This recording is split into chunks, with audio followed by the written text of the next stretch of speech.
Here we are in the Faroes, a remote community up in the North Atlantic. We have been living or fishing for hundreds of years. We have no production of chemicals, but we are exposed to a lot of chemicals. They came to us without our asking us. We have seen negative effects on the health of our children.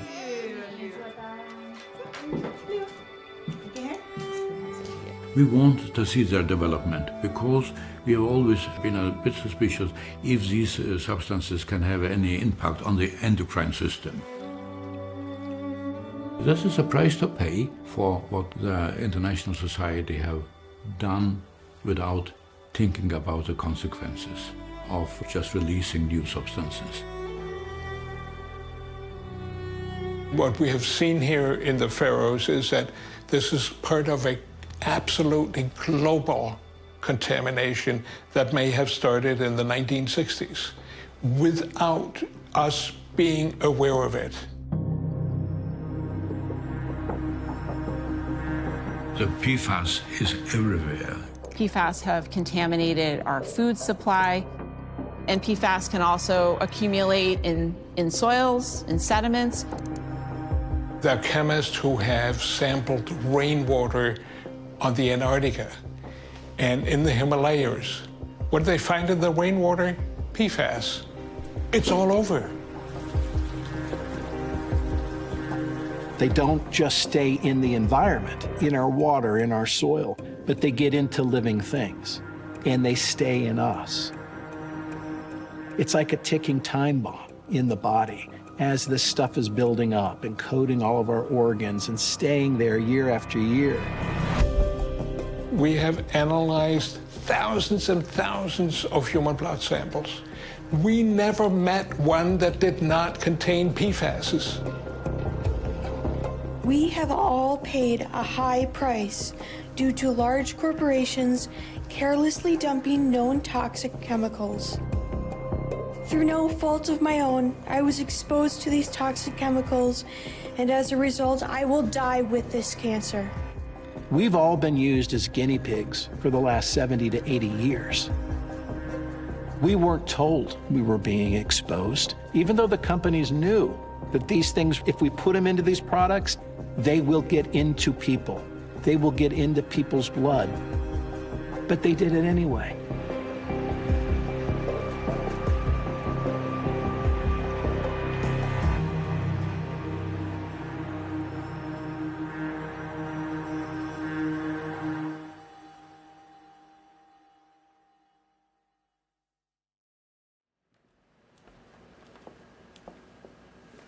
It's hard to even talk to people about these chemicals and tell them, look, there's a chemical that's in you that's not found anywhere in nature. These chemicals are found in 99% of people. It just sounds crazy. Tell people that these are also forever chemicals, that we've created a chemical that we don't know how to destroy. It sounds even stranger. So PFAS are synthetic, man-made chemicals. PFAS stands for per and polyfluoroalkyl substances. It's quite a mouthful. It's an acronym that stands for a family of thousands of different chemicals. The most recent estimate from the EPA says that there are over 14,000 different chemical structures that they recognize to be PFAS. They share the same chemical property of having many carbon-fluorine bonds. These carbon-fluorine bonds are some of the strongest bonds in organic chemistry. So for this reason, PFAS have also been called forever chemicals, because those carbon-fluorine bonds just really don't break down. But the part where this story gets really strange is looking at their origins, because these chemicals came from the Manhattan Project, which was a secret project to build the atomic bomb in World War II.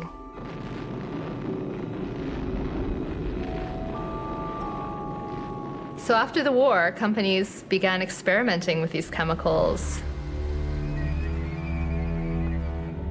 One company had a scientist who accidentally splashed some of it on their canvas shoes. They discovered the chemicals had stain-proof and waterproof properties. That company was 3M.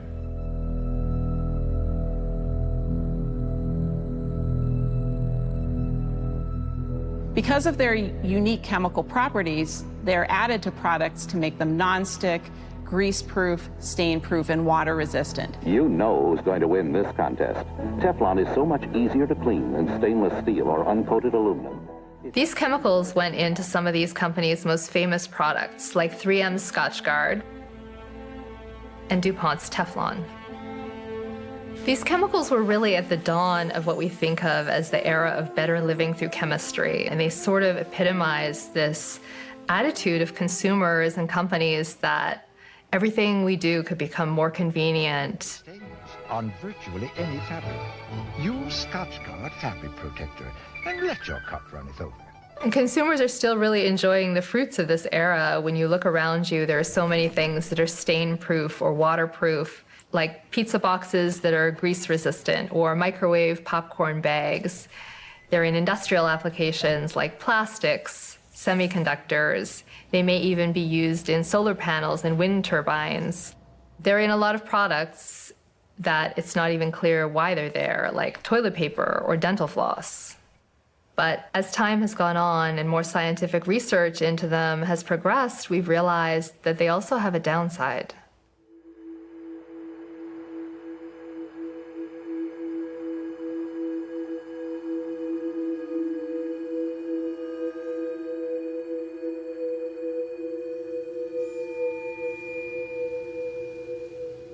We're east of Minneapolis in Minnesota, near 3M's global headquarters. So back in 2018, I started looking at 3M's history with PFAS chemicals. I wrote a story at that time. A lot has changed since then, and I'm back to see what's happened.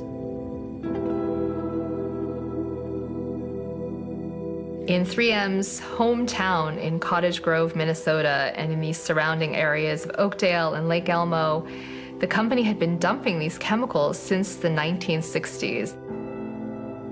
And clearly these chemicals got out into the environment. They were seeping underground, getting into aquifers, getting into soil.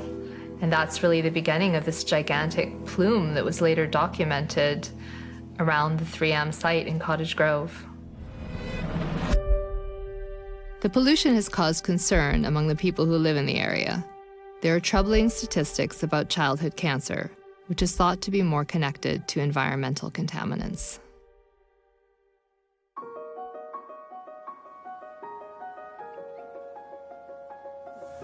Hi. Hi, how's it going? How are those burgers? Great, I'm a wonderful barbecuer, obviously. Do you have a plate to put them on? That probably would have been something I should have grabbed as well. Oh my gosh, Mother. I have the other. Back in 2018, I interviewed a number of local residents, including Amy and her daughter, Lexi. I was so happy to get back in touch with you and find out that Lexi has made a full recovery. So how many years did that take? And being done with treatment and stuff to be fully considered cancer-free, it took 5 years after I was treated for it. So when did you first start suspecting that it could be an environmental issue? I drank city water growing up, so City of Oakdale water. And then when I was pregnant with Lexi, her dad and I moved into an apartment in Oakdale and lived there until she was about 2 or 3. And all of her baby bottles were made with the water. We didn't buy the filtered water then. I don't think it was as common as it is now. To me, I don't really remember people just having bottles of water. It was more of a luxury. People didn't want to spend money on that. I mean, do you ever think back about eating fish from the lake or anything else that might have put her at higher risk? Yeah, I've been eating fish since the day I was 1 year old. Since the day I could chew, my grandpa has been having me eat fish. From the lakes around here? So my dad, her grandpa, he's a professional fishing guide. Oh, wow. So he loves the fish, and he loves to go fishing and come home and make big fish fries. And yeah, they live right over by here. It's about a 6-minute drive from here. So all the lakes that he would go to would be Lake Jim Montreville, Lake Jane, all the ones in Lake Elmo. My dad's a lot more particular now if he's going to actually keep them. Not everyone was as fortunate as Lexi. Death records show a child who died in Oakdale from 2003 to 2015 was 171% more likely to have had cancer compared to those who lived outside the contaminated area. So in that area, one of the schools was Tartan High School, and there was a math teacher there who told me the numbers just weren't adding up. There were so many students who seemed to have rare cancers, so many teachers who had family members with cancer, and one of the most outspoken students about this was Amara Strandy.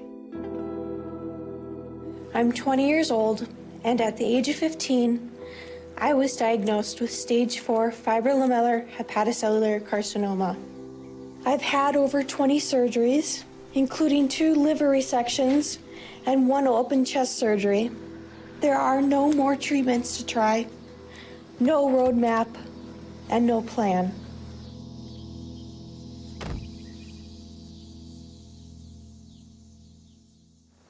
So was this her bedroom or just her hangout? No, this is her bedroom. This was her bedroom. The reason why there's no bed in here is because it was a hospital bed, and we had to give that back to the hospice. It was from hospice. Yeah.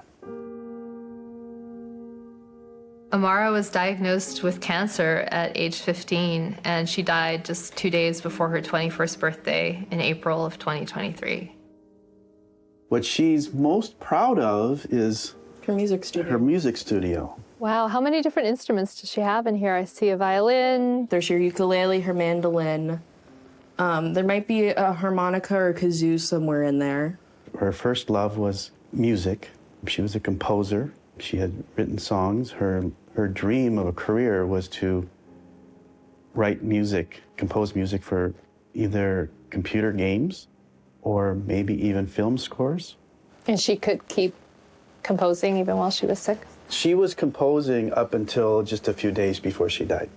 Yeah. But she couldn't sing anymore.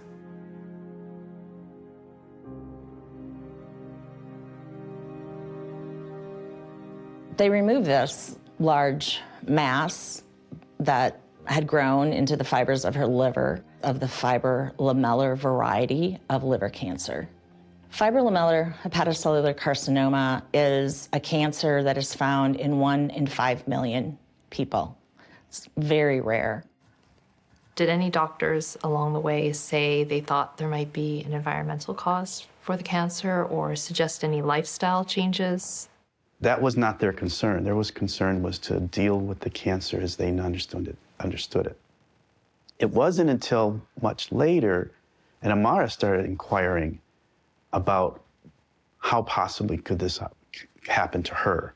And did she first start asking those questions at all because she was a student at Tartan and there have been so many other cancers there? Absolutely. I mean, she was aware of the community concern about PFAS. It was something that the kids talked about at school and even joked about, you know, as much as you can joke about, you know, don't drink the water here. Don't drink the cancer water, Yeah. as they talked about it.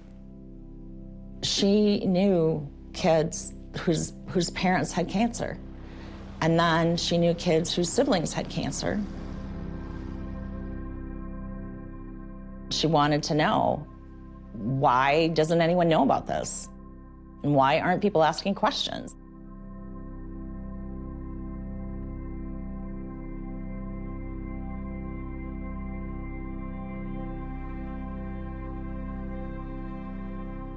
Even though Amara and Lexi's mother, Amy, believe that these cancers are linked to PFAS chemicals, it's something that's very hard to prove. It takes years of research, both on a population level and in particular when you look at one individual. But fears about the water intensified by what would come out in the 2010s. Minnesota sued 3M for damaging the state's natural resources with its dumping of PFAS. And in doing so, a mass of the company's internal documents were released. What they revealed has been described as a scientific cover-up. Seeing the documents that in 1975, 3M was told, we think we're finding your chemicals these perfluorinated materials in the blood of the general U.S. population. And to see what was going on internally, 3M started testing its own workers and found, yes, this chemical is building up in the workers who were exposed to this chemical. They were seeing studies of these chemicals on animals with disturbing effects. It shows that in 1997, 3M gave DuPont a material safety data sheet with a label that said cancer, warning, contains a chemical which can cause cancer. But 3M removed that label the same year and for decades sold PFAS without warning the public of its dangers. You see the companies internally debating, do we say anything? Do we tell the government? And unfortunately, what they decided was no.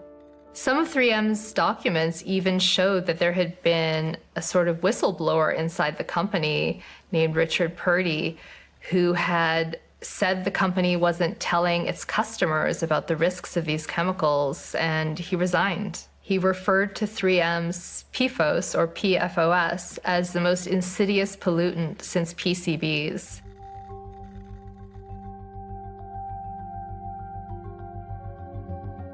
Some of the most notorious PFAS are PFOS and PFOA. So these are two PFAS molecules that have a carbon backbone with 8 carbon atoms. These are the chemicals that so far have raised the greatest concern. These are the ones that show up most frequently in the environment. These are also the ones that show up most frequently in people's bodies. They have half-lives in blood of years, which means that it would take years to decades for the levels in your blood to go down to an unmeasurable level. The 3M company had actually had one of its own scientists sit down and calculate what would be a safe level in human blood. And that scientist had calculated, and even used the word safe on the headline of the document, that the safe level for this chemical in human blood would be no more than 1.05 parts per billion. At the time, in the late 1990s, the average level of that chemical being found in the general U.S. population's blood was 30 times higher than that.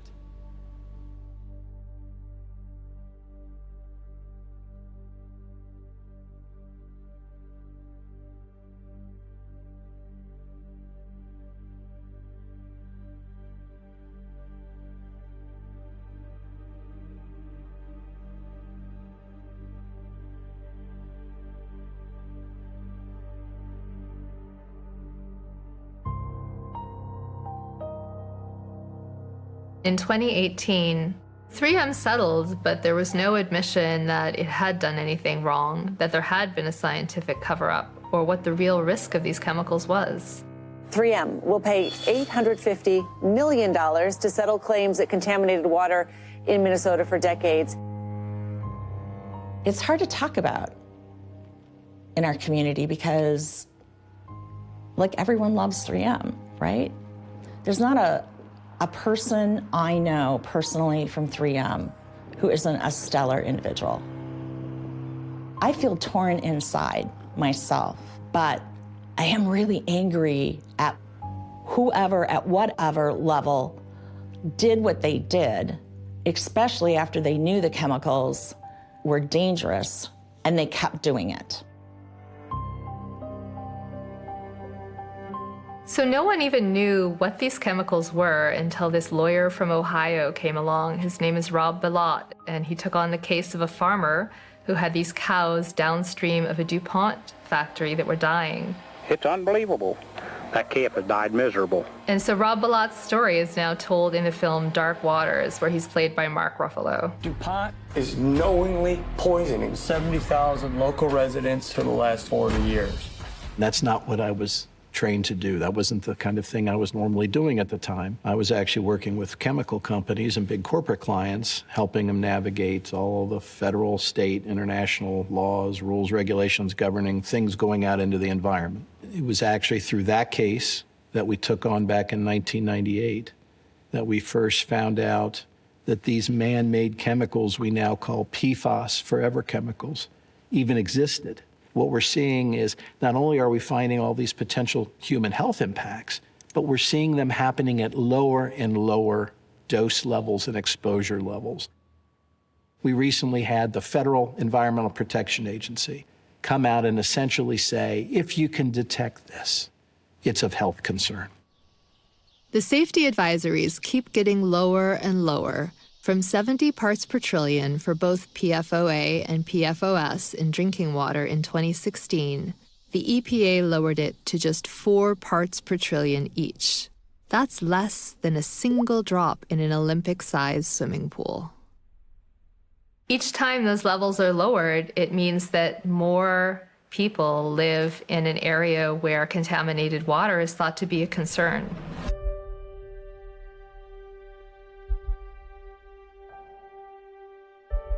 A recent study found that as many as 200 million people are drinking water with more than the acceptable levels of PFAS. That's around 2/3 of Americans. States are taking action, and one of those states is Minnesota. They're not taking any chances with the PFAS that are in drinking water. And to do that, they're trying out new types of water filters. PFAS is out in the environment, and it will spread as far as the water can spread it. It's left the barn. It's out of the gate.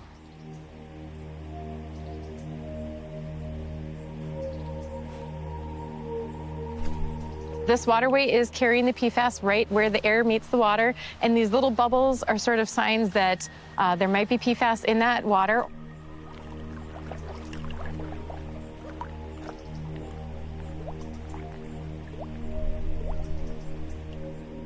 PFAS has a hydrophobic and a hydrophilic nature to it. So if you think about it as like a caterpillar, the head of the caterpillar is hydrophilic. It wants to be in the water. And the tail of it wants to be out of the water. It's hydrophobic. So it kind of surfs along. And so it actually has that property that behaves the same way out in the environment on its own, or whether you're putting it in the water or on a pan, it's going to behave the same way. So Mother Nature is saying, here's your PFAS. It's in the foam. And so we want to take advantage of that and do the most removal we can.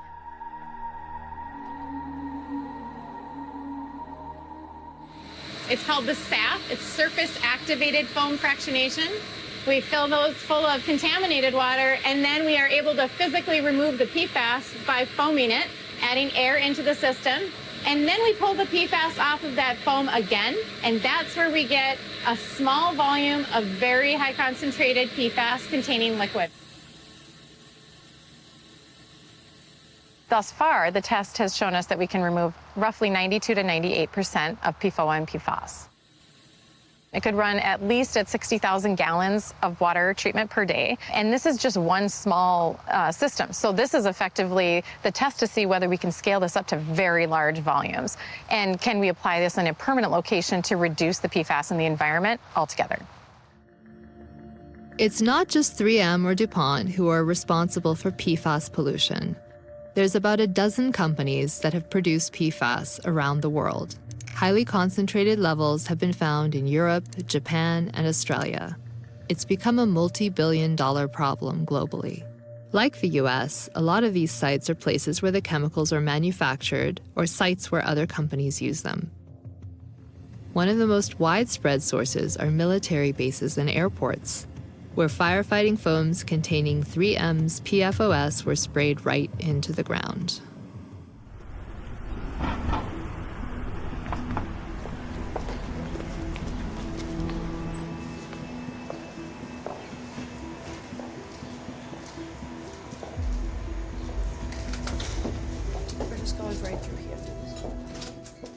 So you're here to have your blood drawn? Yes, all right, so yeah. Come on with me here. I've come to Mount Sinai Hospital in New York to have my blood taken and tested for a variety of PFAS. We'll give you a little warning there. All used in different products and made all over the world. So we know these chemicals are everywhere and they're in everyone. And the question is obviously, what level of them is unsafe? It's something that science is still trying to figure out. Personally, I've wondered if I could avoid these chemicals as well.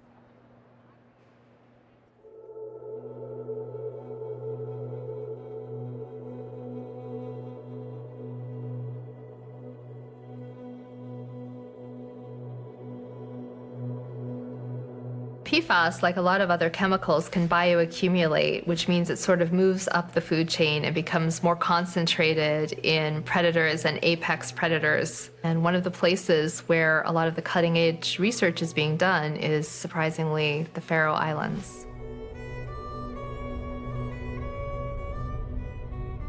This small archipelago in the North Atlantic has a population of just over 50,000 people. There is no manufacturing of chemicals here.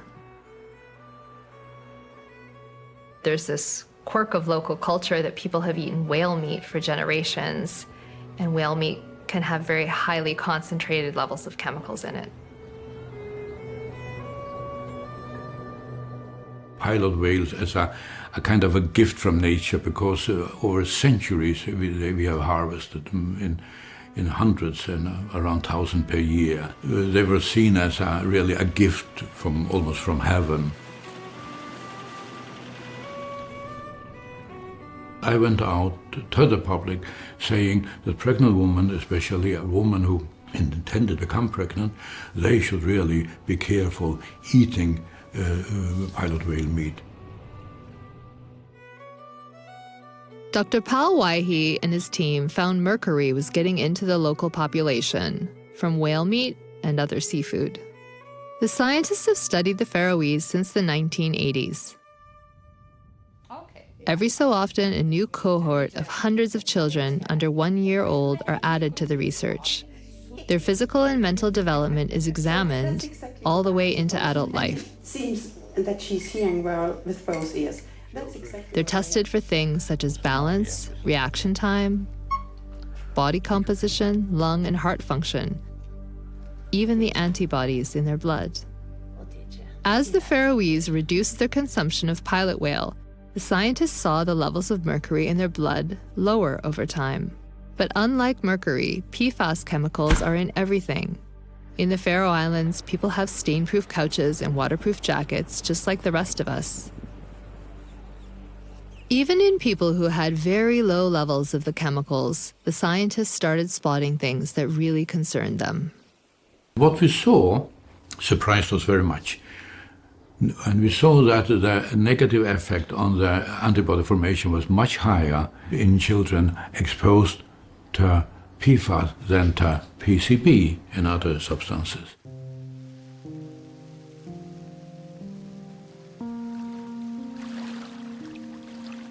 People in the Faroe Islands, far away from pollution, and they were exposed to these compounds at something we thought was very low concentrations. And still, we found that every time that a child had a doubled concentration of PFAS in the blood, the child would lose half of the antibody. Essentially, the vaccines did not work. It means that there is a fault, a weakness in your immune system. It's not functioning optimally. We can see that those kids who have higher exposures have a weaker skeleton. And there's a tendency of, at young ages, to develop what we call prediabetes. Okay, I just do the last test. So as these studies evolve and we learn more about the links between high PFAS levels and health problems, how close are we to understanding how much is too much? The World Health Organization experts on cancer believe that if you don't have an optimally functioning immune system, you may be more vulnerable to cancer. So we can see the various diseases that are sort of triggered, if not facilitated. I would call this is a multi-organ toxicant, PFAS. It affects multiple targets, and it may be that different PFASs that each take their pick of their favorite toxicity. We're trying to decipher that. One of the most disturbing things that persists as a scientific problem with PFAS is that there's no known way to get them out of our bodies. There's only one way that's known of, and unfortunately that's through mothers giving birth. They're offloading their PFAS to their children, both at the time of birth and through breastfeeding. And this just has huge implications for not just our generation, but the generations to come, that we're passing these PFAS on to our children.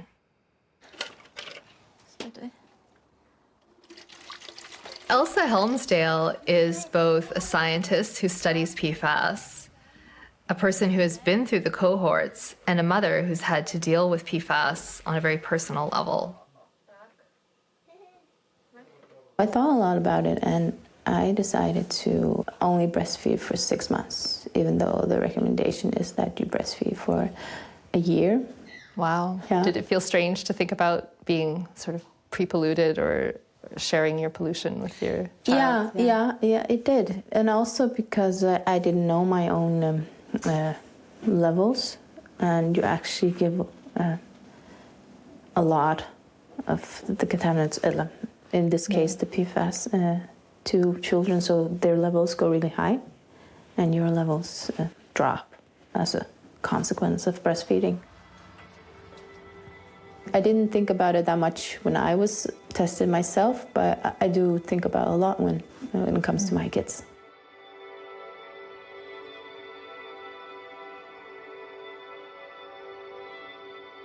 We're starting to understand that early life exposures can change the configuration of our chromosomes. And so the question is it something that can affect future generations if we pollute or expose the currently pregnant women? And this has been shown in rodent studies that it can happen. The pesticide is completely gone, but the changed DNA chemistry is not. PFAS aren't just a problem for humans. The chemicals have been detected in animals for decades, from polar bears in the Arctic to dolphins in India. In the Faroe Islands, they're also studying the impact on wildlife.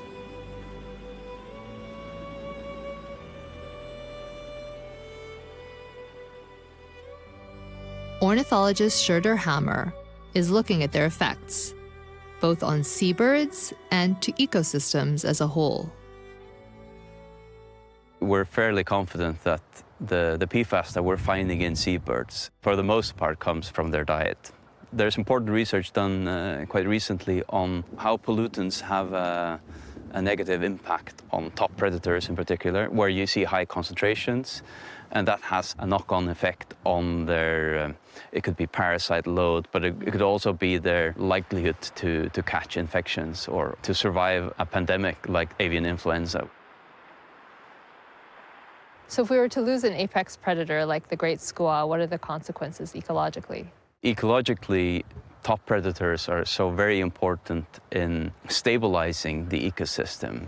They have a kind of controlling top-down effect on the ecosystem. Are there other consequences ecologically to these birds in particular having PFAS or other chemicals? We very often look for sublethal effects. They may have more subtle effects on their reproduction, for example, and also in relation to PFAS, there are indications that mothers pass it on to their eggs. So there's what we call maternal transfer as well. Just as with humans. Yes. We have documented some of the negative consequences, and we send the message back to you. Please learn the lesson. It can be irresponsible just to invent some new substances and produce them and send them out without any control.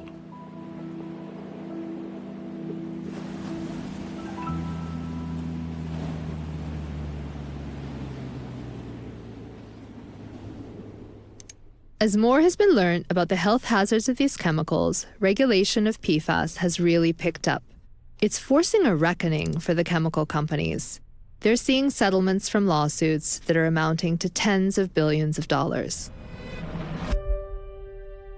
While claims that PFAS chemicals cause cancer have been litigated elsewhere, there's never been a major trial in Minnesota.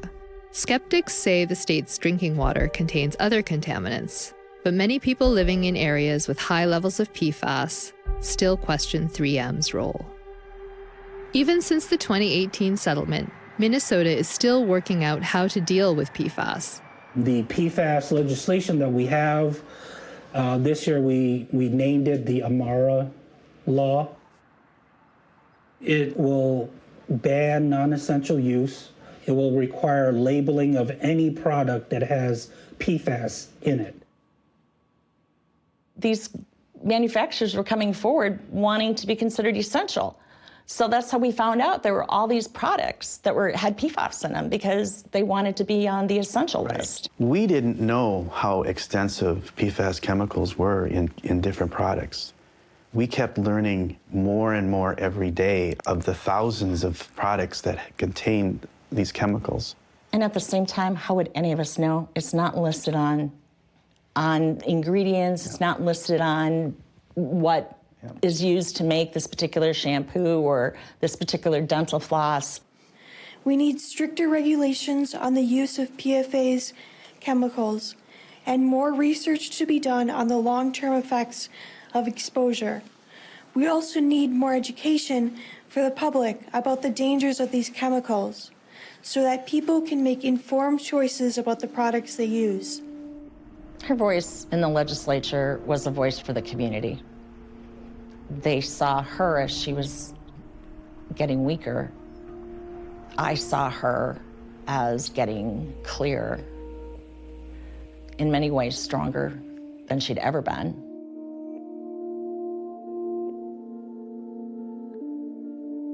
She was a champion for us this year, bringing awareness to this issue.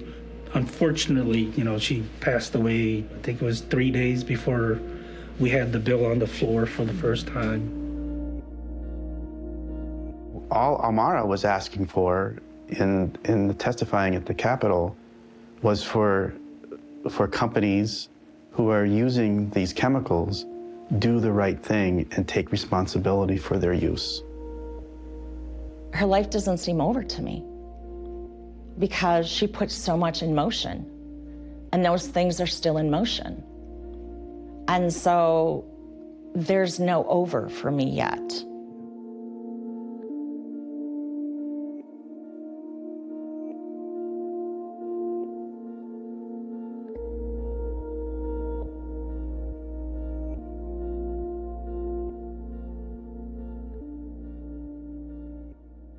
So there are reasons to be optimistic about our exposure to PFAS. Back in around 2006, the EPA put pressure on companies to get rid of them. And so these long-chain PFAS, like PFOA and PFOS, which we know so much about their health harms, have been phased out mostly since then. There has been a catch, however. Unfortunately, these chemical companies didn't just do away with PFAS, they replaced them.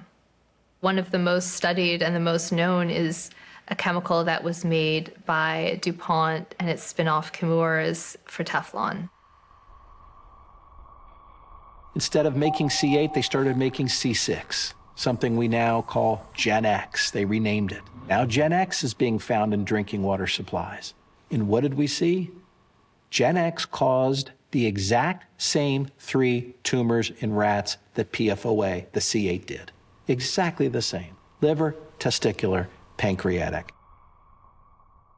Red flags went up within the scientific community saying, wait a minute, we need to be really paying attention to the rest of these PFAS chemicals, these replacements. Even though they may be chemically different, they've got a lot of the same toxicity and share a lot of the same characteristics. Maybe we ought to be addressing them all as a group, as a class. And that's what we've seen now emerge, is the only way we can get around this one at a time regulation is to address all of them within a group. There could be thousands of additional PFAS chemicals now out there in our environment. Rob Bilott is pursuing another class action lawsuit against a number of producers of PFAS. It could potentially involve the entire population of the United States. We have more than enough evidence. It's time to move forward and act to protect the American public. Thank you. Just think about this. If there really are 12,000 or more PFAS, how long would it take us to get all of these studies done that these manufacturers are saying that we would need? we'd all be gone by the time that happens. If the companies are going to say there isn't sufficient data, they should have to pay to have the studies done. How do we short circuit this? So I brought a new case in 2018 in federal court in Ohio, and the companies immediately sought appeal, saying this was too big. Nobody had ever had a class action this large, involving millions and millions of people. And our argument was, nobody else has contaminated the entire United States and has put chemicals into the blood of everyone in the country. This case is only this big because the harm is this big.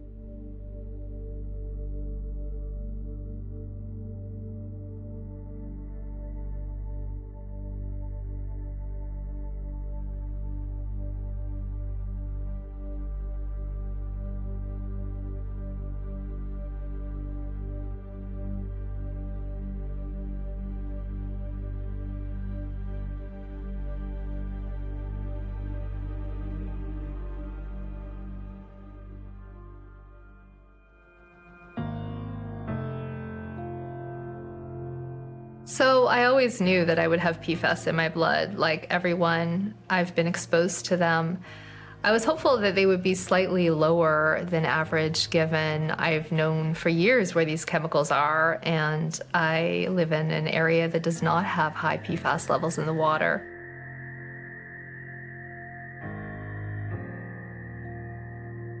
I would say that overall you are above the mean for someone for a woman of your age. So you have higher than average PFAS levels. Any particular PFAS? Best assays really only measure about a dozen or so of these chemicals, so it's always a bit of an incomplete picture. But we do know that some of them are more commonly found than others, and so the two most common are PFAS and PFOA. So you're actually a little bit on the high side for the PFAS and just below the 50th percentile for PFOA.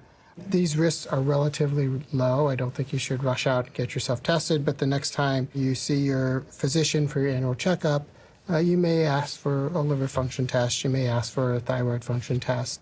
I did Scotch guard a lot of shoes 10 years ago. That could actually be it. That one has a particularly long half-life, so that could actually have done it. We are a chemical society, and we are exposed to these chemicals. Now, they're not highly toxic in the sense that if you're exposed, you're definitely going to get cancer or immune problems, but they increase the risk, and all the other things in your life that may increase the risk just add to that, including your genetic susceptibility.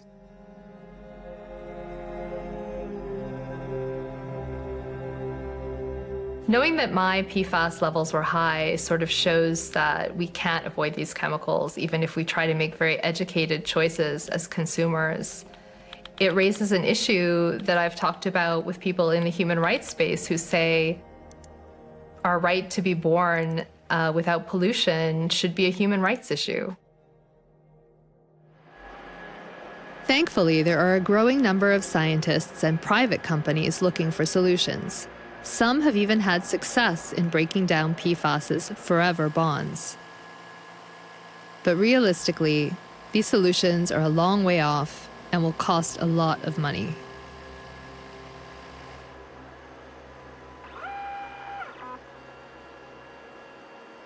And it's not like we can just stop making PFAS altogether. They're in some really important products like stents and medical devices and semiconductors. The next challenge is really going to be deciding which uses are essential and which ones we can live without. Consumers also have to make a choice about whether they're willing to live without some of the convenience. Are we willing to get our feet wet and wear leather shoes that haven't been waterproofed? Are we willing to have fabric on our couches that gets stained? I think that a PFAS-free future is a very hard goal to think about. I don't know that that's ever achievable.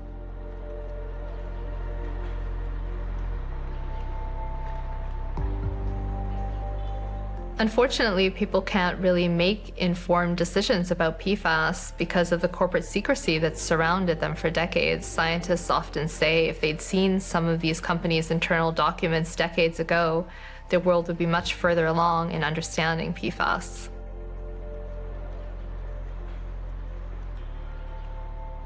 When we ask people, did you know that you might be exposed to PFAS? People don't know. They ask, what is PFAS? That is, we have not informed people that we are essentially exposing them to these toxic substances. We didn't ask for their permission. This could have been avoided. This could have been avoided decades and decades ago. Millions of people could have avoided the exposures that we're dealing with now. I'm saying, as a doctor, I think we're doing something in society that is affecting the ethics of our healthcare system because we are allowing chemical exposure to reach the population in general, and that is affecting our health and, worse, the next generation's health. In my community, I have seen neighbors and friends who have also been affected by these toxic chemicals. This is not just an individual problem, it's a community problem, and it's time for action to be taken.